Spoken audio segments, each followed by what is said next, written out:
Quinto artigo, junho 1885.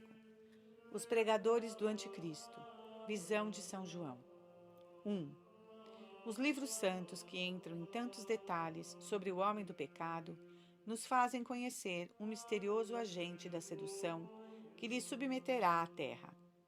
Este agente, ao mesmo tempo um e múltiplo, é, segundo São Gregório, uma espécie de corpo ensinante que propagará por toda parte as perversas doutrinas da revolução.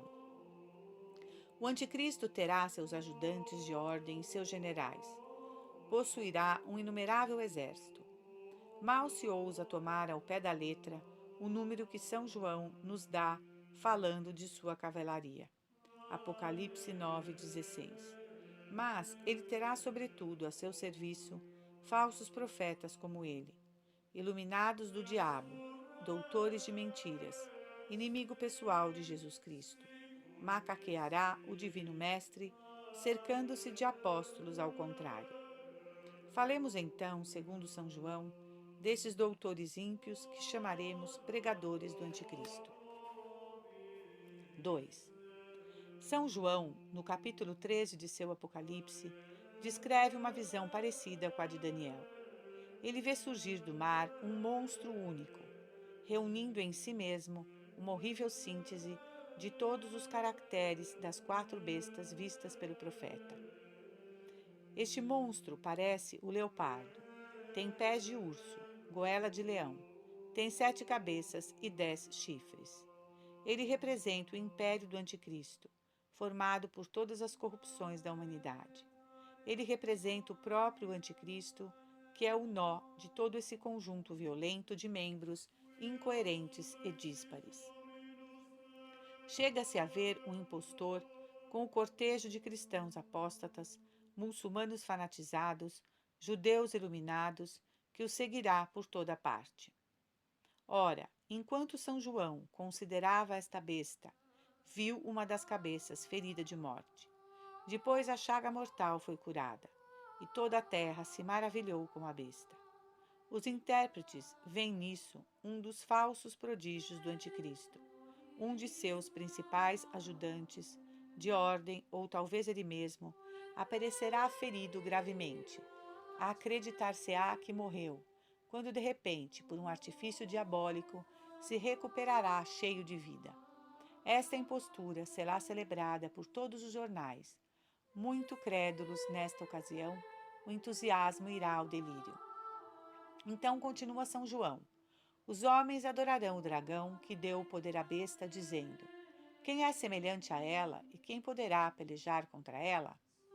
Assim, tanto o diabo será adorado como o anticristo. E não será um duplo culto, o primeiro sendo adorado no segundo. São João nos faz assistir em seguida à perseguição contra a igreja. E foi dada à besta uma boca que proferia coisas arrogantes e blasfêmias, e foi-lhe dado o poder de fazer guerra durante 42 meses. Esta é a mesma palavra de Daniel e designa o tempo de perseguição no seu paroxismo. 42 meses, é justo 3 anos e meio. E abriu a sua boca em blasfêmia contra Deus, para blasfemar o seu nome, o seu tabernáculo e os que habitam no céu. E foi-lhe permitido fazer a guerra aos santos e vencê-los. E foi-lhe dado poder sobre toda a tribo, e povo, e língua, e nação. E adoraram-na todos os habitantes da terra, cujos nomes não estão escritos no livro da vida do Cordeiro, que foi imolado desde o princípio do mundo. Se alguém tem ouvidos, ouça. Aquele que levar para o cativeiro, irá para o cativeiro. Aquele que matar a espada, importa que seja morto a espada. Aqui está a paciência e a fé dos santos. 13, 3, 11. É assim que o apóstolo, bem amado, descreve a terrível perseguição. A todas as ameaças se juntam todas as seduções. Disso resultará um fanatismo delirante, que lançará o mundo inteiro aos pés da besta. Mas todos os assaltos do inferno fracassarão diante da paciência e a fé dos santos. 3. São João nos pinta em seguida o grande agente da sedução, que dobrará os espíritos dos homens ao culto da besta. E vi outra besta, que subia da terra, que tinha 2 chifres semelhantes aos de um cordeiro, mas que falava como o dragão. E ela exercia todo o poder da primeira besta em sua presença, e fez que a terra e os que a habitam adorassem a primeira besta, cuja ferida mortal tinha sido curada. E operou grandes prodígios, de sorte que até fez descer fogo do céu sobre a terra à vista dos homens. E seduziu os habitantes da terra com os prodígios que lhe foi permitido fazer diante da besta, persuadindo os habitantes da terra que fizessem uma imagem da besta, que tinha recebido um golpe de espada e conservou a vida. E foi-lhe concedido animar a imagem da besta, de modo que falasse e forçara todos os homens, sob pena de morte, a adorar a besta. E fará que todos, pequenos e grandes, ricos e pobres, livres e escravos, tenham um sinal em sua mão direita ou nas suas frontes, e que ninguém possa comprar ou vender, exceto aquele que tiver o sinal, ou o nome da besta, ou o número de seu nome. É aqui que está a sabedoria. Quem tem inteligência, calcule o número da besta, porque é número de homem, e o número dela é 666. Apocalipse 13, 11, 18. Tal é a segunda parte da profecia de São João. São Gregório interpreta essa misteriosa passagem no sentido, como dissemos, de que o anticristo terá seu colégio de pregadores e de apóstolos ao contrário. E esses doutores da mentira serão qualquer coisa como nossos sábios modernos, misto de mágico ou espírita. Eles terão a aparência do cordeiro, adotarão na aparência as máximas evangélicas de paz, de concórdia, de liberdade, de fraternidade humana, e abaixo dessas aparências propagarão o ateísmo mais desavergonhado. Eles terão a aparência do cordeiro, apresentar-se-ão como agentes de persuasão, respeitosos para com as consciências, e depois farão morrer entre tormentos aqueles que se recusarem a ouvi-los. Seus ouvintes, diz fortemente São Gregório, serão todos réprobos. Sua tática, diz ele ainda, consistirá em proclamar que o gênero humano, durante as épocas da fé, estava mergulhado nas trevas, e saudarão o advento do anticristo como a aparição do dia e do despertar do mundo.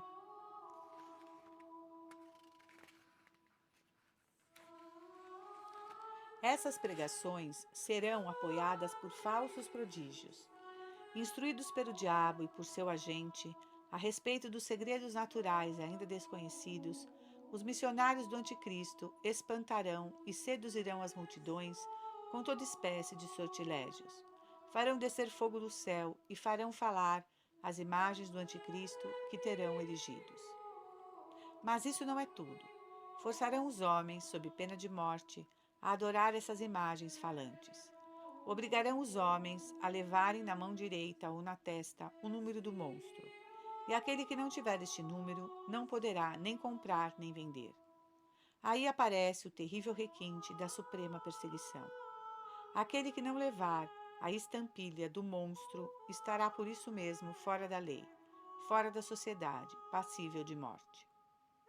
Mas não vemos desde o presente se desenhar alguns ensaios dessa tirania?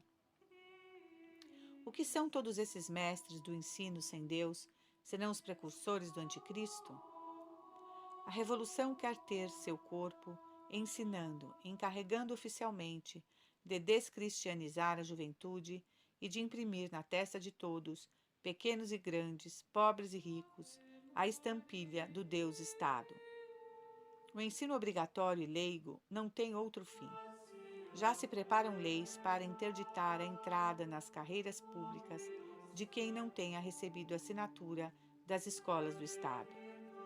No dia em que essas leis abomináveis passarem, pode-se pôr luto pela liberdade humana. Estaremos sob uma tirania sombria, sufocante e infernal. O anticristo poderá chegar. Esperemos a consciência pública, é ainda bastante cristã, e não suportará tal tortura. Também procura-se de todas as maneiras possíveis adormecê-la. Além disso, que os fiéis se consolem. Todos esses extremos só servirão, nos desígnios de Deus, ao brilho da paciência e fé dos santos. Sexto artigo. Agosto 1885. A Igreja durante a tormenta. 1. São Gregório Magno, em seus luminosos comentários de Jó, penetra profundamente em toda a história da Igreja, visivelmente animado do mesmo espírito profético espalhado nas Escrituras. Ele contempla a Igreja no fim dos tempos sob a figura de Jó, humilhado e sofredor, exposto às insinuações pérfidas de sua mulher e às críticas amargas de seus amigos. Jó, diante de quem outrora os anciãos se levantavam e os príncipes faziam silêncio. A Igreja, disse muitas vezes o grande Papa, no fim de sua peregrinação terrestre, será privada de todo o poder temporal, procurarão tirar-lhe todo ponto de apoio sobre a terra. Vai mais longe ainda, declara que ela será despojada do próprio brilho que provém dos dons sobrenaturais. O poder dos milagres, diz ele, será retirado, a graça das curas arrebatada, a profecia desaparecerá, o dom de uma grande abstinência será diminuído e os ensinamentos da doutrina se calarão. Os prodígios milagrosos cessarão. Isso não quer dizer que não haverá mais nada disso, mas todos esses sinais não brilharão abertamente sob mil formas como nos primeiros tempos. Será mesmo a ocasião de um maravilhoso discernimento. Neste estado de humilhação da Igreja, crescerá a recompensa dos bons que se prenderão a ela, tendo em vista somente os bens celestes, quando aos maus, não vendo mais na Igreja nenhum atrativo temporal, não terão nada a fingir, se mostrarão tais como são. Que palavra terrível! Os ensinamentos da doutrina se calarão. São Gregório proclama em outro lugar que a Igreja prefere morrer a se calar. Então ela falará, mas seu ensinamento será entravado, sua voz encoberta. Muitos dos que deveriam gritar sob os telhados não ousarão fazê-lo com medo dos homens, e será a ocasião de um grande discernimento. São Gregório insiste muitas vezes sobre as 3 categorias de pessoas que há na Igreja: os hipócritas ou os falsos cristãos, os fracos e os fortes. Ora, nesses momentos de angústia, os hipócritas levantarão a máscara e manifestarão sua apostasia secreta. Os fracos, coitados, perecerão em grande número, e o coração da Igreja sangrará por eles. Enfim, muitos dos fortes, confiantes em sua própria força, cairão como as estrelas do céu. A despeito de todas essas tristezas pungentes, a Igreja nem perderá a coragem nem a confiança. Ela será sustentada pela promessa do Salvador, consignada nas Escrituras, de que esses dias serão abreviados por causa dos eleitos. Sabendo que, apesar de tudo, os eleitos serão salvos, a Igreja se empenhará, no meio da mais atroz tormenta, na salvação das almas com uma intangível energia. 2.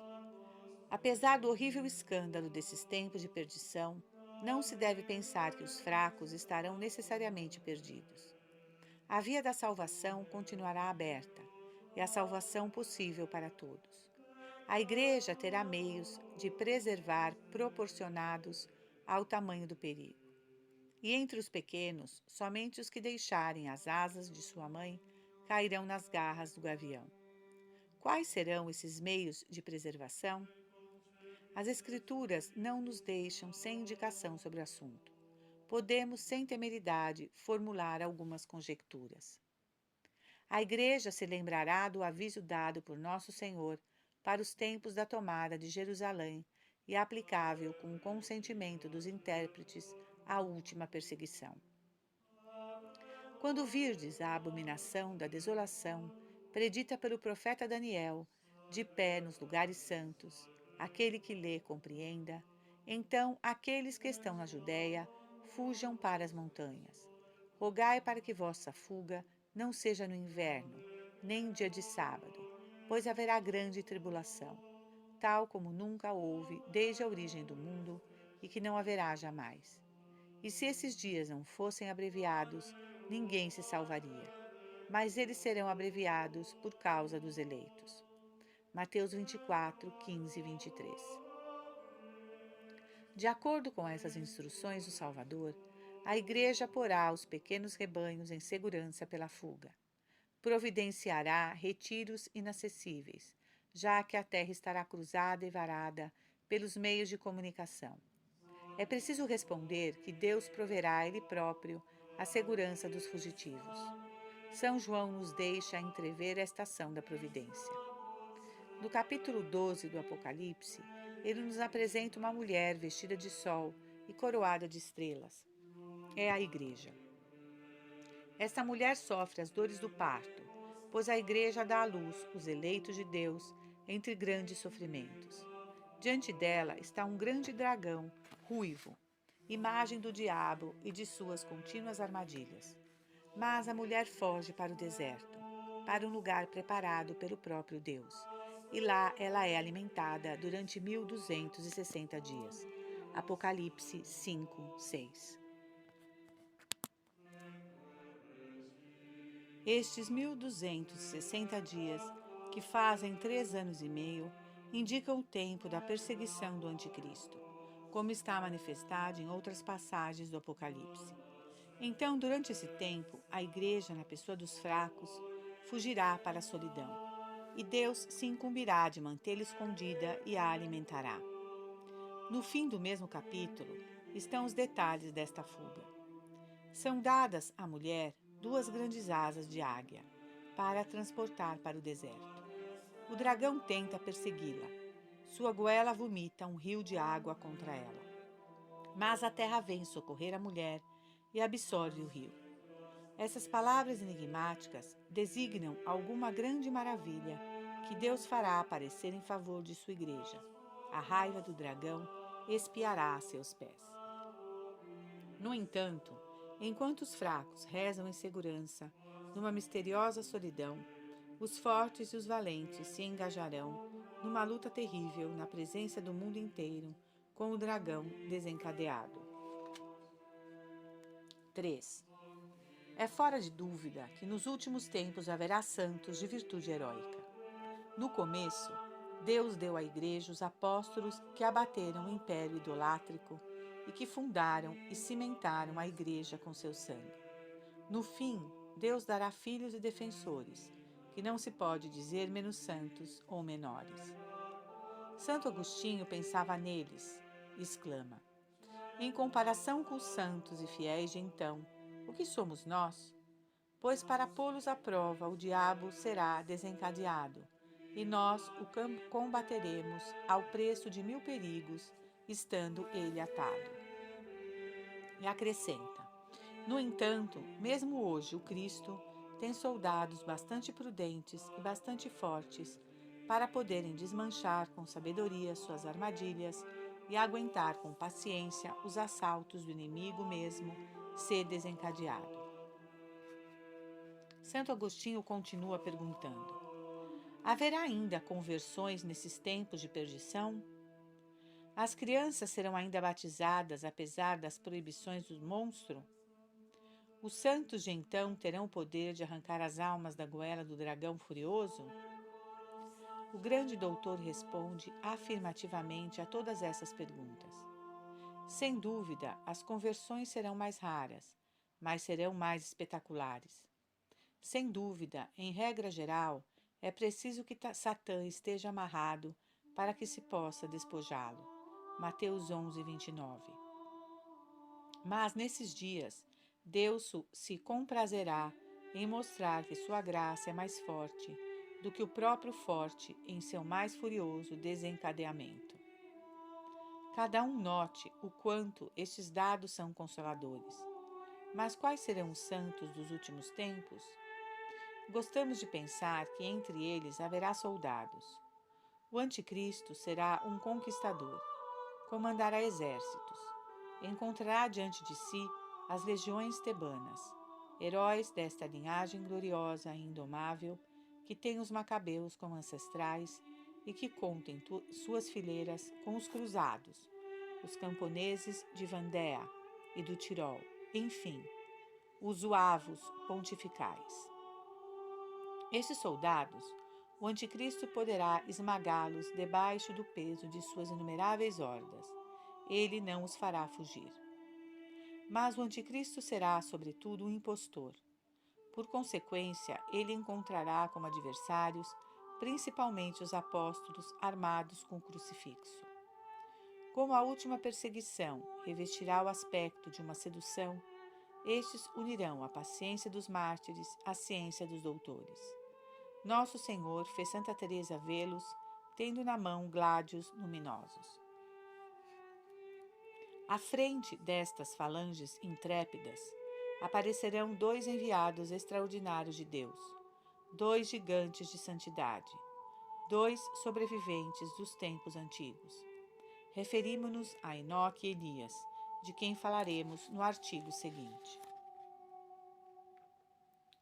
7º artigo, setembro de 1885. Enoque e Elias. Os fatos maravilhosos que descrevemos não são suposições aventurosas, são verdades tomadas na Santa Escritura e que seria pelo menos temerário negar. Antes do fim dos tempos e durante a perseguição do Anticristo, aparecerão no meio dos homens 2 extraordinários personagens chamados Enoque e Elias. Quem são esses personagens? Em que condições farão sua entrada providencial no cenário do mundo? É o que vamos examinar à luz das Escrituras e da tradição. 1. Enoque é um descendente de Sete, filho de Adão e raiz da raça dos filhos de Deus. Ele é o chefe da 6ª geração a partir do pai do gênero humano. Eis o que o Gênesis nos ensina a seu respeito. E Jared viveu 162 anos e gerou Enoque. Ora, Enoque viveu 65 anos e gerou Matusalém. E Enoque andou com Deus e, depois de ter gerado Matusalém, viveu 365 anos. E andou com Deus e desapareceu porque Deus o levou. Gênesis 5, 18, 25. Deus o levou com a idade de 365 anos. Quer dizer, nessa época de grande longevidade, na idade madura. Não morreu, desapareceu. Foi transportado vivo para um lugar conhecido apenas por Deus. Aí está o que sabemos de Enoque, patriarca da raça de Sete, trisavô de Noé, ancestral do Salvador. Quanto a Elias, sua história é melhor conhecida. Enoque, anterior ao dilúvio, nasceu muitos milhares de anos antes de Jesus Cristo. Elias apareceu no reino de Israel, menos de 1000 anos antes do Salvador. É o grande profeta da nação judaica. Sua vida não podia ter sido mais dramática. Reis 3:4. Pode-se dizer que ela é uma profecia em ação do Estado da Igreja no tempo da perseguição do Anticristo. Vivia errante, sempre ameaçado de morte, sempre protegido pela mão de Deus, que ora o esconde no deserto, onde corvos o alimentam, ora o apresenta ao orgulhoso Acabe, que treme diante dele. Dá-lhe as chaves do céu para desencadear a chuva ou os raios. Sobre o monte Horebe, favorece-o com uma visão cheia de mistérios. Em resumo, o faz crescer até o porte de Moisés. O taumaturgo de modo que com Moisés acompanhe Nosso Senhor sobre o monte Tabor. O desaparecimento de Elias corresponde a uma vida de estranha sublimidade. Caminhando com Eliseu, seu discípulo, abre para si uma passagem no Jordão, tocando as águas com sua capa. Anuncia que vai ser arrebatado ao céu. De repente, enquanto caminhavam, conversavam entre si, e eis que um carro de fogo e uns cavalos de fogo o separaram um do outro. E Elias subiu ao céu, em meio de um turbilhão. E Eliseu o via e clamava: meu pai, carro de Israel e seu condutor. E não o viu mais. 4 Reis 2, 11 e 12. E foi assim que Elias, o amigo de Deus, o zelador de sua própria glória, foi arrebatado e transportado. Também ele para uma região misteriosa, onde encontrou seu ancestral, o grande Enoque. Qual é essa região? Enoque e Elias estão vivos, isto é certo. Onde Deus os esconde? Será em alguma parte inacessível do mundo aqui embaixo? Será em alguma plaga do firmamento? Ninguém pode dizer. Pode-se apenas afirmar que, por enquanto, eles estão fora das condições humanas. Os séculos passam a seus pés sem atingi-los. Permanecem na idade madura, sem dúvida, na idade em que foram arrebatados do meio dos homens. 2. Sua reaparição no cenário do mundo não é menos certa do que seu desaparecimento. Assim fala desses grandes personagens o autor inspirado do Eclesiastes, exprimindo toda a tradição judaica. Enoque agradou a Deus e foi transportado ao paraíso para pregar a penitência às nações. Eclesiástico 44:15. Quem pode se gloriar como tu, ó Elias? Tu foste arrebatado ao céu num redemoinho de fogo, numa carroça tirada por cavalos ardentes, tu de quem está escrito que no tempo dos julgamentos virás para abrandar a ira do Senhor, para reconciliar o coração dos pais com os filhos e para restabelecer as tribos de Jacó. Essas palavras de um livro canônico nos esclarecem que Enoque e Elias têm uma missão futura a cumprir. Enoque deve pregar a penitência às nações, ou, se preferirem outra tradução, levar as nações à penitência. Elias deve, um dia, restabelecer as tribos de Israel, quer dizer, devolver o lugar de honra a que elas têm direito na Igreja de Deus. A unanimidade dos doutores compreendem que esta dupla missão se realizará simultaneamente no fim do mundo. Elias, em particular, é considerado o precursor de Jesus Cristo que vem do céu como juiz. Este pensamento salta manifestamente dos evangelhos. Mateus 17, Marcos 9.